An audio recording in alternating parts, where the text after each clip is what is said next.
কিরে মা, তোর মেয়ের জন্মদিন আর তোর মেয়ে এখনো আসতেছে না কেন? আসবে বাবা, চলে আসবে তো। ওই এখনো আসে না কেন? মা,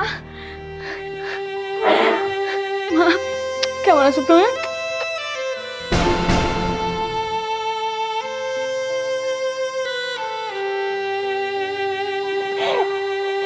চলো মা, রুমে চলো।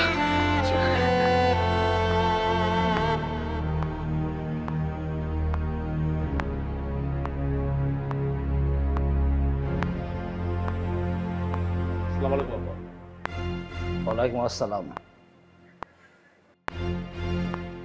বাহ, সিকিউরিটি বাচ্চাকে তো চেনাই যাচ্ছে না। হ্যান্ডসাম, মনে হচ্ছে বিদেশ থেকে প্লেনে করে আসছে। কিন্তু এই কোটটা মনে হচ্ছে খুব পরিচিত। ব্লেজারটা তো চেনা চেনা লাগবেই, কারণ ব্লেজারটা আমার মানে সেকেন্ড হ্যান্ড কিনে রেখেছিলাম। তাই বোধ হয় ববি ওকে পড়ার জন্য পাঠিয়ে দিয়েছে। এছাড়া কি করবে আঙ্কেল, একটা ফকিরির বাচ্চা, একটা ব্লেজার কেনার টাকা তোর কাছে নেই। তাই আমার ওই সেকেন্ড হ্যান্ড ব্লেজারটা পাঠিয়েছি, সেটা করে দূর করে চলে এসেছে। দেখুন, আপনাদের কোথাও একটা ভুল হচ্ছে। আঙ্কেল, ভুলটা আমাদের হচ্ছে। ওর কাছে এরকম ব্লেজার আছে, মানে অনেক দামি একটা ড্রেস আছে, মানে যেটা আপনার আমার কাছে নাই। এমনকি বিল ক্লিনটনের কাছেও নাই, এত দামি একটা ব্লেজার আছে, সিকিউরিটি গার্ডের ড্রেস। দেখুন, আপনারা কিন্তু আমাকে রীতিমতো চরমভাবে অপমান করছেন। অপমান করছে? আরে ফকিরের বাচ্চা, অন্যের একটা সেকেন্ড হ্যান্ড ব্লেজার পরে এত বড় একটা অনুষ্ঠানে এসেছিস, সেখানে তোর অপমান করতে আছে? তুই একটা ব্লেজার পেয়ে গেলি আর আমি পরে হুড় হয়ে চলে আসি, একটা বার যাচাই বাছাই করলি না? হ্যাঁ, এত বড় একটা পার্টিতে আসছিস, তো এইটা তো যাচাই করা দরকার ছিল। ফকিরের বাচ্চা কোথাকার। এই ব্লেজার তো আমার ওয়াইফ আপনাদের ম্যানেজারকে দিয়ে কিনে পাঠিয়েছে। আচ্ছা, আপনারা যদি আমার কথা বিশ্বাস না হয়, এক কাজ করুন, আপনাদের ম্যানেজার মমিনকে ডাকুন, তাহলে আপনাদের প্রমাণ হয়ে যাবে। আচ্ছা ঠিক আছে, আমি মমিনকে ডেকে এখনই দুধ আর পানি আলাদা করে দিচ্ছি। মমিন, স্যার আমাকে দেখেছেন? এই মমিন, তুমি ওনাদেরকে বলো এই ব্লেজারটা তুমি কিনে নিয়ে আসছো। তোমার ম্যাডাম মানে আমার ওয়াইফ টাকা দিছে না, তুমি মার্কেট থেকে কিনে নিয়ে আসছো না? বলো ওনাদেরকে। এই মমিন, সত্যি সত্যি বল, এটা আমার সেকেন্ড হ্যান্ড ব্লেজার তোকে দিয়ে তোর ম্যাডাম পাঠিয়েছে ওকে পড়ার জন্য না? মানে বলছিস কেন? জি স্যার। শুনলি তো ফকিরের বাচ্চা, সত্যিটা। এখন এখন কি করবি?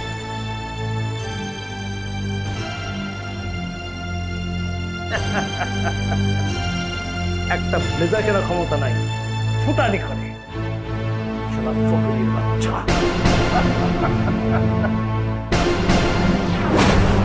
বাচ্চা আমি।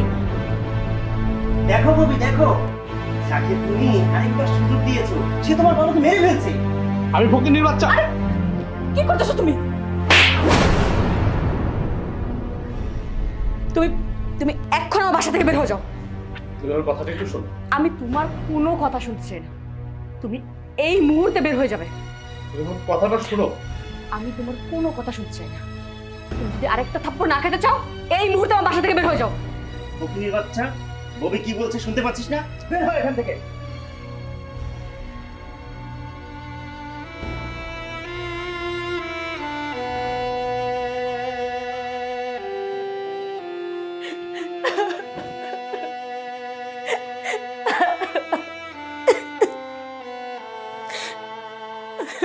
আমি তোমার গায়ে হাত তুললাম, আমি কি করব?